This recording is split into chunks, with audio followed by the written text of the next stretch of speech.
नमस्कार दोस्तों, DD red के एक और रिएक्शन वीडियो में आप सभी का स्वागत है। मैं हूं आलोक। तो आज जो वीडियो लेकर आया हूं वो अपने हारिस भाई का वीडियो है। टाइटल है, क्या पाकिस्तान इजराइल को कबूल करेगा? अरे बाप रे, ये तो बहुत बड़ा सवाल हारिस भाई आपने पूछ लिया यार। मतलब ये सवाल इतना बड़ा है कि 100% पाकिस्तानी कैमरे पर आकर यही बोलेंगे कि सवाल ही पैदा नहीं होता, हम तो इजराइल को मानते ही नहीं है, मानते नहीं है। लेकिन दिन भर में 1 लाख बार इजराइल का नाम लेते हैं। इजराइल को मानते नहीं है, लेकिन इजराइल का नाम दिन में 1 लाख बार लेंगे। मस्जिदों में लेंगे, इमाम लेंगे, यहां तबाह दुआओं में लेंगे, ये कर देंगे, वो कर देंगे, यही चल रहा है। लेकिन वो इजराइल को मानते नहीं। अरे भाई, जिसको नहीं मानते हो तो छोड़ो ना उसको। फिर जिसका अस्तित्व ही तुम नहीं मानते, उसकी बात क्यों करते हो? उसका नाम क्यों लेते हो? और अगर नाम लेते हो, बात करते हो, इसका मतलब है कि वो अस्तित्व में है और वो रहेगा। चलिए वीडियो देखते हैं। और जैसा कि आप लोग जानते हैं या नहीं जानते तो जान लें कि होपफुली अगले 1-2 हफ्ते के अंदर जो गजा में जो जंग चल रही है इसराइल की हमास के साथ, जिसकी नतीजे में बहुत सारे आम लोग भी मारे गए हैं, तकरीबन कुछ अंदाजों के मुताबिक 30 से 35 हजार सिविलियंस मारे गए हैं, 20 से 25 हजार हमास के लोग मारे गए हैं और बहुत सारी इंजरीज हुई हैं। एक इसमें तो कोई शक की बात नहीं है कि एक कैटास्ट्रोफी हुई है, लेकिन बहरहाल इसको जेनोसाइड नहीं बोला जा सकता। 2.2 मिलियन की पॉपुलेशन में अगर 30,000 सिविलियंस मारे जाएं तो इसको जेनोसाइड नहीं बोलते। जेनोसाइड की डेफिनेशन इन लोगों ने तो जेनोसाइड जब वो उन्होंने हमला किया था तभी से इसको जेनोसाइड बोलना शुरू कर दिया था, जबकि टोटल बॉडी काउंट 5-10 हजार भी नहीं था। इन्होंने तभी से इसको जेनोसाइड बोलना शुरू कर दिया था। जेनोसाइड का मतलब ये होता है कि आप किसी एरिया में इस इंटेंशन से लोगों को मारना शुरू कर दें कि वहां से लोगों को खत्म कर दिया जाए। तो उन्होंने 70 से 80% कहा जाता है गजा की बिल्डिंगें गिरा दी हैं। तो अगर 70 से 80% गजा की बिल्डिंगें गिरा दी हैं तो 70 से 80% गजा की पॉपुलेशन क्यों नहीं खत्म हुई? पॉपुलेशन तो ये 1% भी नहीं बनती 2.2 मिलियन की। लेकिन हैविंग सेड दैट, ये वॉर की कैजुअलिटीज हैं और वॉर में कैजुअलिटीज होती हैं, आम लोग मारे जाते हैं और क़यामत बर्पा होती है। इसीलिए कहा जाता है कि जंगों में घुसना ही नहीं चाहिए, जंगों को अवॉइड करना चाहिए। लेकिन हमास, क्योंकि ये इस्लामिस्ट हैं, जिहादी हैं, इन लोगों के अंदर चाहे जितने मर्जी इनके शहरी मर जाएं, वीडियोस आती हैं, औरतों की ब्रेन वॉशिंग ऐसे करते हैं कि ये लो हमारे और बच्चे ले लो, और ये बड़ा सेलिब्रेट करते हैं कि तुम्हें जिंदगी से बड़ा प्यार है, हमें मौत से बड़ा प्यार है। तो ये डेथ कल्ट है बेसिकली। तो जो इस्लामिज्म के अंदर घुस जाता है उसका नतीजा फिर यही होता है, और ऊपर से रोना धोना मचाते हैं, दुनिया के सामने विक्टिम भी बन जाते हैं। एक तरफ कहते हैं हमें मरने का शौक है, दूसरी तरफ अपने बच्चों की कुर्बानियां जानबूझ के देते हैं, और फिर एंड में रोना धोना भी कर देते हैं। तो बहरहाल ये डर्टी पॉलिटिक्स है मोमिनों की। लेकिन ये जंग हुई कैसे स्टार्ट? ये इसलिए स्टार्ट हुई थी क्योंकि ईरान की प्रॉक्सी थी। अब्राहम अकॉर्ड्स हुए थे अंडर ट्रंप, जिसमें यूएई ने इसराइल को तस्लीम कर लिया था, और उसके बाद फिर सऊदी अरब ने भी इसराइल को तस्लीम कर लेना था। लेकिन इसको बर्दाश्त नहीं कर सकता था कि कैसे हो सकता है कि हमसे कंसल्ट किए बगैर अरब मुल्क जो है इसराइल को तस्लीम कर लेंगे तो हमारी तो कोई वैल्यू नहीं रहेगी। तो इसलिए उन्होंने 7 अक्टूबर का एडवेंचर शुरू कर दिया, और फिर इसराइल ने कहा अब तुम्हें हम नहीं छोड़ेंगे। उन्होंने पहले गजा में हमास की कमर तोड़ी, लेकिन चूंकि वो डेंसली पॉपुलेटेड है, अनलेस कि आप पूरी 2.2 मिलियन पॉपुलेशन को मार दें, इस तरह की जो रेडिकल आइडियोलॉजी है वो इतना आराम से जाती नहीं है। तो ऑब्वियसली वो इसराइल कर तो नहीं सकता, इवन दो इसका इल्जाम लगाया कि एथनिक क्लेंजिंग हो रही है। प्रोपेगेंडा, झूठ। फिर उन्होंने उसके बाद हिजबुल्लाह की छुट्टी कराई, फिर उन्होंने उसके बाद सीरिया की छुट्टी कराई, और फिर उसके बाद उन्होंने ईरान का जो न्यूक्लियर प्रोग्राम है उसको दहाइयों पीछे धकेल दिया। तो ये हर चपेड़ खाने के बाद, हर हार के बाद कहते हैं हम जीत गए। तो ये तो इनका हाल है। बहरहाल अब ट्रंप ने कहा है कि हम ये जंग बंदी खत्म कराएंगे, क्योंकि जाहिर बात है एंड में तो आपको कोई एग्रीमेंट ही करना पड़ता। तो उम्मीद ये है कि इसके बदले में अब्राहम अकॉर्ड्स 2.0 फिर से स्टार्ट हो जाएंगे, और फिर से सऊदी अरब भी इसराइल को तस्लीम करने की तरफ जाएगा, और उसके बदले में अरबों की डिमांड एक यही है कि जो पैलेस्टीनियन स्टेट है उसको इंडिपेंडेंट किया जाए, जो गजा है और जो वेस्ट बैंक है उसकी एक अलग स्टेट बनाई जाए। इसराइल का मौकफ ये है कि अगर हमने ये बना दिया तो ये तो एक हॉस्टाइल स्टेट होगी, जैसे पाकिस्तान हॉस्टाइल स्टेट है इंडिया के लिए, तो हम ये नहीं करेंगे। उससे पहले आप यूएई या अरब मुल्क इसकी मैनेजमेंट लें गजा की, और उसमें लोगों को डी रेडिकलाइज करें, और फिर हम स्टेटहुड की तरफ जा सकते हैं। तो आगे क्या होगा ये अभी कहना मुश्किल है, लेकिन पाकिस्तान में एक बहस। इस बीच एक और मैंने कहीं पे पढ़ा था, खबर मुझे मिली थी कि सऊदी अरबिया ने कहा है कि इजराइल से रिलेशन तभी मुमकिन है। अब आई डोंट नो कि ये सच्ची खबर है, स्क्रीनशॉट मिल जाएगा किसी ऑथेंटिक वेबसाइट का तो मैं लगा दूंगा। लेकिन सुनने में ये आ रहा था कि सऊदी अरब ने ये मैसेज बड़ा क्लियरली ट्रंप को भी करवा दिया है और नेतन्याहू को भी करवा दिया है कि इजराइल से हमारे रिलेशन तभी होंगे जब आप हमास का पूरी तरह से सफाया कर दोगे। क्योंकि हमास जो है वो सबसे बड़ा रोड़ा है। देखिए, ये लड़ाई पूरे फिलिस्तीन से नहीं हो रही है। अगर पूरे फिलिस्तीन से हो रही होती तो वेस्ट बैंक भी होता। वेस्ट बैंक भी होता, जो फिलिस्तीन के प्रेसिडेंट हैं या जो भी नाम है उनका, वो भी इसमें शामिल होते, लेकिन वो नहीं है। लड़ाई जो हुई वो गाजा में हुई, और गाजा पर किसका कब्जा है? हमास का कब्जा है। तो ये लड़ाई हमास वर्सेस इजराइल थी, न कि फिलिस्तीन वर्सेस इजराइल। मतलब ये तो बड़ा सुनने में अजीब सा लगेगा ना कि मान लो कोई राजस्थान में कोई अटैक कर दे, हमारे राजस्थान में कोई अटैक कर दे, और राजस्थान में जो फौजें हों वो लड़ रही हों, या राजस्थान के लोग लड़ रहे हों, और बाकी रेस्ट ऑफ इंडिया का है कि नहीं हमें उससे क्या मतलब है, हमें कोई मतलब नहीं, हम तो चुपचाप बैठे हैं, हमारी लड़ाई नहीं है वो। ऐसा तो नहीं हो सकता ना। बिहार में रहने वाला फौजी भी जाकर राजस्थान लड़ेगा, केरल में रहने वाला फौजी भी जाकर राजस्थान लड़ेगा, किसी भी भारत के, अरुणाचल में रहने वाला फौजी, नागालैंड में रहने वाला फौजी, भारत के किसी भी रहने वाला फौजी, उसके लिए राजस्थान बॉर्डर पर लड़ाई भारत से लड़ाई है, तो सारे लोग उसमें शामिल होंगे। लेकिन गाजा में लड़ाई चल रही है और वेस्ट बैंक वाले जो हैं वो चुपचाप बैठे हुए हैं। ऐसा तो नहीं हो सकता ना कि राजस्थान में लड़ाई चल रही हो और पंजाब वाले कहें हाँ कोई बात नहीं, हरियाणा वाले कहें हाँ कोई दिक्कत नहीं, कल लड़ने दो उनको। ये लड़ाई भारत वर्सेस होगी। तो इसलिए लड़ाई गाजा वर्सेस इजराइल है, हमास वर्सेस इजराइल है, फलस्तीन वर्सेस इजराइल नहीं। पहली बात जो मुझे समझ में बात आती है। लेकिन अगर ये बात है कि हमास का सफाया, क्योंकि देखिए सऊदी अरबिया अगर रिलेशन चाहेगा इजराइल से, तो उसके पहले वो ये इस बात को इंश्योर करेगा कि ईरान बहुत कमजोर हो जाए, क्योंकि ईरान सऊदी अरबिया का सबसे बड़ा दुश्मन है। यमन में चाहे हुतीज हों, चाहे हिजबुल्लाह इधर हों, चाहे ये हमास हो, ये सारे ईरान के प्रॉक्सीज हैं, और ईरान के प्रॉक्सीज सऊदी अरब को परेशान भी करते हैं। ये तो हम सबको पता है। तो हो सकता है कि सऊदी अरब ने ये मैसेज, ऑफिशियली तो नहीं है बट अनऑफिशियली बातें आ रही हैं कि हमास का सफाया कर दो, तो हिजबुल्लाह साफ़ी हो चुका है, हुतीज़ का सफाया हो ही जाएगा, करीब करीब तोड़ ही दिया उसको भी, और हमास अगर साफ हो गया तो ईरान बिल्कुल कम, और ईरान पे तो मारा ही है, ईरान को तोड़ा ही है, तो ईरान हो जाएगा बिल्कुल कमज़ोर। तब उस सिचुएशन में इजराइल से बात करना, इजराइल से रिलेशन रखना ठीक हो जाएगा, क्योंकि ईरान फिर कुछ करने के लायक नहीं रहेगा, विरोध करने के लायक नहीं रहेगा, सिर्फ बातें करेगा वो। ये हो सकता है।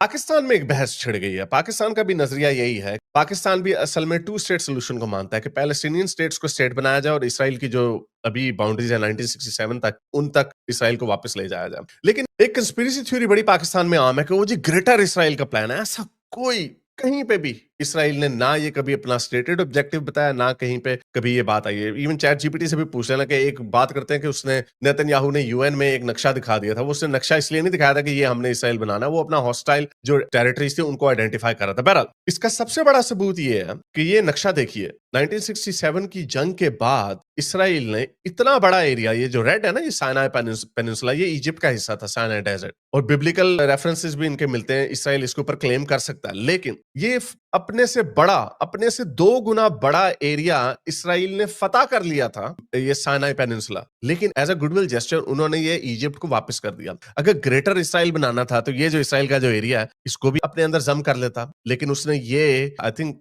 69 में या 70 में ये वाला एरिया साइनाई डेजर्ट जो था ये इजिप्ट को वापस कर। अब इससे बड़ा और सबूत क्या चाहिए होगा कि भाई उन्हें कोई इंटरेस्ट नहीं है। ग्रेटर इसराइल की जो कंस्पिरेसी थ्योरी है, ये कंस्पिरेसी थ्योरी ही है। तो बहरहाल अब ये बहस फिर से छिड़ गई है कि, और हारिस भाई मुझे याद आ रहा है कि गाजा पर भी इनका कंट्रोल था, और कुछ साल पहले इन्होंने गाजा भी वापस कर दिया था 100%। वहां से अपने सेटलर्स भी हटा लिए, अपने लोगों को हटा लिया, हटाया वहां से कई सालों से लोग रह रहे थे वहां पे यहूदी गाजा में। तो ये गाजा भी वापस किया था शायद, जहां तक मुझे याद है, और उसके बाद ये बवाल हुआ। तो अगर ग्रेटर इजराइल बनाना था, पूरे फिलिस्तीन पर कब्जा करना था, तो वो तो जब कब्जा कर चुका था गाजा पर, तो क्यों वापस किया उसने? नहीं करता वो। ये भी तो पॉइंट है कि क्या अरब मुल्क दोबारा से इसराइल को तस्लीम कर लेंगे as part of this Abraham Accords 2.0। तो पाकिस्तान का, जैसे मैंने आपको बताया, मौकफ यही रहा है कि अगर अरब तस्लीम कर लेंगे तो हमें क्या प्रॉब्लम है, क्योंकि असल तो ये अरबों का इशू है। इसराइल के साथ, हमारा क्या उसके, हम तो सब कॉन्टिनेंट के लोग हैं। तो ये बहस छिड़ गई है, तो उसके अंदर हमारा जो लाल टोपी बांदर, लाल टोपी, उसकी भी कोई ओपिनियन है, जरा सुनिए वो पहले क्या कह रहे हैं। होगा यही कि जो पाकिस्तानी या दुनिया में मुसलमान तैयार नहीं होंगे, जैसे अरबों की बात आपने की, अरबों के बारे में तो बहुत सैयदी ने आखिरी जमाने में बिशारतें बताई थी, जो अहादीस फरमाई थी, तंबीहात थी कि ये बहुत बुरी तरह से मारे जाएंगे, मुशरिक हो जाएंगे। आपने देखा आजकल सारा बुत परस्त, कहीं पे में कोई ऐसी हदीस नहीं है कि मुशरिक हो जाएंगे, ये कहीं पे कोई हदीस नहीं है कि मुशरिक हो नहीं हो जाएंगे, ये नहीं कभी कहा। हाँ, वो ऊंची बिल्डिंगें बनाएंगे ये वगैरह कहा, भटक जाएंगे, लेकिन मुशरिक उन्होंने कहा, कभी भी नहीं कहा। बुतकदे बन रहे। जजीरा नुमा अरब में सईदी ने एक एक बुत परस्त, एक एक बुतकदा गिरा दिया था, एक एक मंदिर गिरा दिया था। और ये भी कह दिया था कि मैं तमाम यहूदियों और मसीहियों को जज़ीरा नुमा अरब से निकाल दूंगा। वाह, कितना ह्यूमैनिटेरियन मजहब है। मना फरमाया गया था कि इनको दोबारा जजीरा नुमा अरब में दाखिल मत होने दो। दोबारा दुबई में, यूएई में आप देखें टेंपल बन रहे हैं, मंदिर बन रहे हैं इनके, पूरा सऊदी, मक्का खाने काबा से थोड़े फासले पर जद्दा पे इन्होंने जनाब हिंदुओं के मंदिर और टेंपल्स और आके वो गणेश और क्या क्या चीजों, क्या क्या वो तमाशे लगाए हुए इन लोगों ने। अस्तगफुरुल्लाह। अरब तकरीबन अब मुशरिक हो चुके हैं, इनमें इस्लाम नाम की कोई चीज नहीं, इसीलिए तो जलील हो रहे हैं ये। कहाँ से लील हो रहे हैं? इसीलिए तो कोई इज्जत, कोई सेल्फ रिस्पेक्ट, कोई गैरत इन अरबों में बाकी नहीं है। अरबों की इज्जत पाकिस्तान से ज्यादा है। ये एवं ही अपने ही म्यार बनाए हुए हैं, हम खुद ही बॉल करा के, खुद ही छक्का मार के, खुद ही सिग्नल इशारा करके खुद ही मैच जीत जाते हैं ये लोग। एवं ही स्टैंडर्ड इन्होंने अपने खुद ही बनाए हुए हैं। अरबों की इस वक्त अच्छी खासी इतनी इज्जत है, क्या इससे ज्यादा इज्जत क्या चाहिए होगी कि अमेरिका इतने डिक्टेटरों के ऊपर बम गिरा देता, उनको जलील करके निकल जाता। अभी जैसे ईरान को जलील किया, उनकी टॉप लीडरशिप उड़ा दी। खामिनाई जंग खत्म होने के 1.5 हफ्ते बाद तक बंकर से नहीं बाहर निकल रहा था, इतना डरा हुआ था। और अभी भी ट्रंप ने कहा कि तुम दोबारा इनरिचमेंट शुरू करोगे, मैं फिर से बम मारूंगा तुम्हारे पर, ऐसी तैसी दाढ़ी। इसको कहते हैं जलील होना। सऊदी अरब की क्या, सऊदी अरब की बड़ी इज्जत है, कोई प्रॉब्लम नहीं। सऊदी अरब की यूएई की बड़ी इज्जत है, पूरी दुनिया से लोग वहां पे जाते हैं, रहते हैं, अपनी जिंदगियों को अच्छा करते हैं। तुम्हारे मुल्क में कौन आता? कोई भी नहीं आता। उनकी इज्जत है, तुम्हारी इज्जत नहीं है। इन्होंने क्या किया जी, अपने चीफ ऑफ आर्मी स्टाफ को ट्रंप के साथ मिलवाना था, उसको फील्ड मार्शल बना दिया। ठहरे जरा, मैं आपको जरा दिखाता हूँ इनकी क्या हालत है। इसको इज्जत कहते हैं? ये देखें जरा, हमारी जमहूरी लीडरों की हालत देखें जरा, जबान देखना इसकी, ख्वाजा आसिफ की जो है किस तरह लड़खड़ाएगी अभी। फील्ड मार्शल की जब ट्रंप से मुलाकात हुई, जिसमें 7 डीजी आए थे, डिफेंस मिनिस्टर नहीं थे, फॉरेन मिनिस्टर नहीं थे, तो उसके ऊपर आपकी क्या फीलिंग है? मेरा ख्याल है उनके लिए प्राइवेट एक विजिट था। मैं तो ये ऑफिशियल विजिट नहीं था पाकिस्तान के आर्मी चीफ का? नहीं, उनको उनका जो मैंने अखबार में पढ़ा है कि जो उनका, मैंने जो अखबार में पढ़ा है, और तू डिफेंस मिनिस्टर है, तू अखबार से पढ़ के कह रहा है कि ये उनका जो प्राइवेट विजिट है। क्या वो प्राइवेट का वहां पे शॉपिंग करने गया था? वो वहाँ पे जाना जो है वो लंच जो था वो यूएस प्रेसिडेंट से आप किसी भी कैपेसिटी में लंच या डिनर कर रहे हैं वो और अलग पाकिस्तान बात का है, लेकिन army chief otherwise official visit था। अदरवाइज ऑफिशियल विजिट था, उनको इनवाइट किया होता कहीं। अदरवाइज ऑफिशियल विजिट था, पहले प्राइवेट विजिट कहता है, फिर कहता है ऑफिशियल विजिट था। महीने पहले से तो वहाँ लेकिन ये लंच जो था, सिविलियन गवर्नमेंट का क्या फील है उसके ऊपर? सिविलियन गवर्नमेंट का बड़ा अच्छा फील, हमारा बहुत अच्छा फीड है कि सिविलियन गवर्नमेंट का क्या फील है? वो कहता है हमारा बड़ा अच्छा फीड है। ये है इज्जत वाला मुल्क, आपके लाल। और ये बात नजम सेठी ने भी कही थी। नजम सेठी ने बताया था कि फील्ड मार्शल क्यों बनाया गया, जो फील्ड मार्शल है आसिम मुनीर, इसको फील्ड मार्शल क्यों बनाया गया।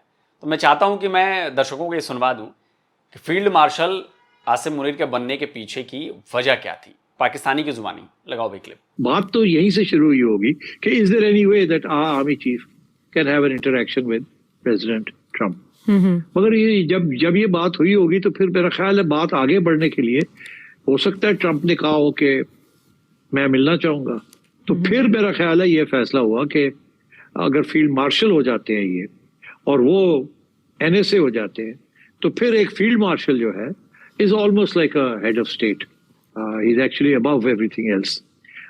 सो देन मे बी एक प्राइवेट मीटिंग हो सकती है with the president and the president can have a luncheon meeting. सुन लिया आपने, ये थी वजह। क्योंकि ट्रंप अगर मिलता तो वो एक आर्मी चीफ से मिलता। बताइए, अब फील्ड मार्शल हो चाहे आर्मी चीफ हो, भाई वो डिफेंस मिनिस्टर के अंडर आएगा, डिफेंस मिनिस्टर जो आएगा वो पीएम के अंडर आएगा, पीएम जो होगा वो प्रेसिडेंट के अंडर आएगा। लेकिन न प्रेसिडेंट गया ट्रंप से मिलने, न पीएम गया ट्रंप से मिलने, न डिफेंस मिनिस्टर गया ट्रंप। इससे बड़ी बेइज्जती और क्या हो सकती है यार? इससे बड़ी बेइज्जती क्या हो सकती है? ट्रंप ने जूते मारे हैं डिफेंस मिनिस्टर को, प्राइम मिनिस्टर को और प्रेसिडेंट को, प्रेसिडेंट ऑफ पाकिस्तान को जूते मारे हैं उसने। क्या भाई तुम लोगों की कोई औकात नहीं है? जिसके हाथ में कंट्रोल है मैं उसको बुला रहा हूं अपने से मिलने। आपके लाल टोपी के हिसाब से। तो लाल टोपी ऐसी बकवास असल में क्यों कर रहा है? क्योंकि असल में इसको सऊदी अरब में बड़ी पिटाई हुई थी इसको 2014-15 में गया था, इसी तरह बड़गे मारता हुआ वहां पे जाकर उन्होंने लम्बिया पाके कोई 2-3 महीने इसकी जो छितर पोला किया, फिर फौज वालों ने उनको फोन करके कहा छोड़ दो साड़ा ही बंदा है, छड़ दो। तो बहरहाल ये इसका अरबों के बारे में ख्याल है ना, क्योंकि ग्रज है। लेकिन अब इसराइल को तस्लीम करने के हवाले से क्या मौसूफ फरमा रहे हैं, सुनिए जरा। सऊदी अरब भी तस्लीम कर लेगा, बड़े बड़े अरब मुल्क तस्लीम कर लेंगे, मगर पाकिस्तान की इसराइल पॉलिसी बिल्कुल इंडिपेंडेंट होनी चाहिए। हमारा कोई ताल्लुक अरबों की पॉलिसी से नहीं है। ये अरब अपना दीन ईमान फरोख्त कर चुके हैं, आबरू दीन मुस्लिम। इसको पता नहीं है कि अरबों से पहले पाकिस्तान को मजबूर किया जा सकता है कि भाई जरा करो इसे कबूल। हमारे तो पहले ही लेटे हुए उनके आगे, सर एक मीटिंग दे दें व्हाइट हाउस में, चलें जी फील्ड मार्शल बनेंगे तो फिर करेंगे। फील्ड मार्शल बन गए, मुस्तफा बेच चुके हैं। आपने मिस्र का किरदार भी देख लिया, अरब मुल्कों का किरदार भी देख लिया। उम्मत मुस्लिमा में अगर आखिरी चट्टान खड़ी है तो वो पाकिस्तान है, और पाकिस्तान किसी सूरत में इसराइल पाकिस्तान चट्टान खड़ी है। अभी ईरान के ऊपर बम गिराए, क्या किया तुमने? किसी सूरत में इसराइल की नाजायज पलीत एंटिटी को कबूल नहीं करेगा ना हम। और इसका पहला स्टेप है इस इब्राहिमिक अकॉर्ड के ऊपर साइन करना, इब्राहिमी मुआहदे पर दस्तखत करना। लिहाजा पाकिस्तानी कौम बहुत मोहतात रहे, इस पर निगाह रखे, पूरी कौम आवाज उठाए, प्रेशर बिल्ड करे। अब बहुत बड़ा दबाव पाकिस्तान पर आ रहा है कि इस मुआहदे पर दस्तखत करें। हमने हर सूरत में इसको जूते की ठोकर में रखना है, इसराइल को धमकी देनी है, फलस्तीन के मुसलमानों की मदद करनी है। किसी सूरत में हम सईदी रसूलुल्लाह से गद्दारी नहीं कर सकते, चाहे अरब अपना दीन और ईमान बेच दें।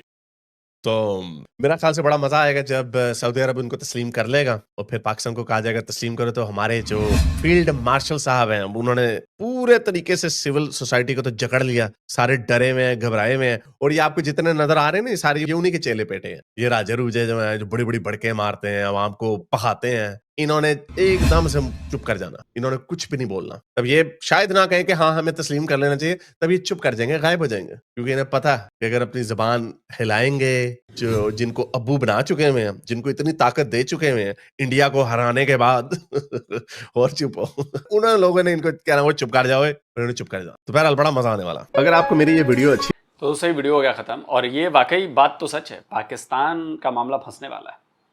अच्छा, पाकिस्तान के साथ पता है क्या होगा? मान जाएगा तब भी प्रॉब्लम होगी, नहीं मानेगा तब भी प्रॉब्लम होगी। पाकिस्तान को उसी की दवाई वापस मिल रही है जो हमेशा दूसरों के साथ करता है ना, उसको इधर ही मतलब एक तरफ वो तालिबान की भी मदद कर रहा था, दूसरी तरफ वो CIA की भी मदद कर रहा था, और दोनों से उसने पैसे कमाए। लेकिन अब यहां पर आकर फंसेगा, और ऐसा बुरा फंसेगा। और देखो, पाकिस्तान तो पाकिस्तानी जो है वो कीड़े मकोड़े हैं, वो कुछ भी कर लेंगे ना, कुछ नहीं कर सकते। वो जो फैसला करना है उन्हीं 8-10 परिवारों ने करना है, जो फैसला करना है वो उन्हीं लोगों ने करना है। ठीक है, तो आप देखिएगा यही होगा। आखिर में इजराइल को तस्लीम करेगा पाकिस्तान, आज नहीं तो 20 साल बाद करे, लेकिन करेगा जरूर, देखना। अगर अरब मुल्कों ने शुरू कर दिया है, इनकी मजबूरी है करने की, अरब मुल्क बोलेंगे कि तुझे करना पड़ेगा, तो कहां जाएगा? और तब पाकिस्तान की जनता जो है वो ठगी हुई महसूस करेगी कि हमारे साथ हुआ क्या ये। खैर, तुम्हारे साथ तो जो हो रहा है वो तुम कुछ नहीं सोच सकते, तुम्हारे हाथ में कुछ भी नहीं है, वही लोग करते हैं सब कुछ। तो दोस्तों, आपको क्या लगता है, क्या ऐसा होने वाला है? कमेंट करके अपनी राय जरूर दीजिए। जल्दी मिलता हूं एक और नए वीडियो के साथ।